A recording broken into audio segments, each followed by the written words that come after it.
Jeffrey Asselstine of Nelson Park. Do you see any particular challenges with mega projects in not only within Qatar, within the Middle East as a whole, or any particular challenges that you see with the mega projects within the region? I think there are probably two answers to that, but I think I'd make the point, as Anthony said earlier, that this is not a problem that is located solely in the Middle East. It's very definitely a global problem with the delivery of large-scale infrastructure projects. And I think that whilst the subject is quite complex, it broadly breaks down into two or perhaps three major elements, and one of those was touched on earlier on, which was something that has been called optimism bias, which is where those parties that are initially involved in setting up the funding and the development of these very large infrastructure projects effectively are perhaps slightly over-optimistic about the times that it takes to deliver them, the finance that's required, and crucially, I think, from my perspective, the amount of risk that actually it's inside these types of development.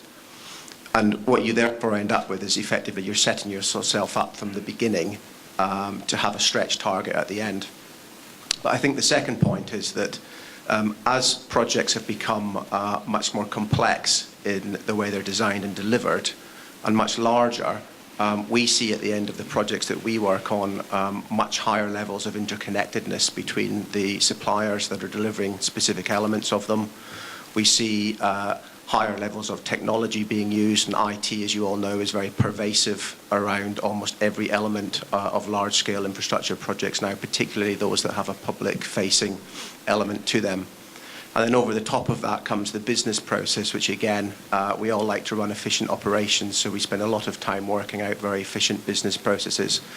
And that leaves some of these major infrastructure assets with incredibly complex elements that all need to work together in order for the asset to operate. And as something that Anthony said earlier on, in the last 18 to 24 months of large-scale infrastructure projects, all of these problems start to combine together, and they combine together sometimes in commercial structures that, quite frankly, are quite punitive.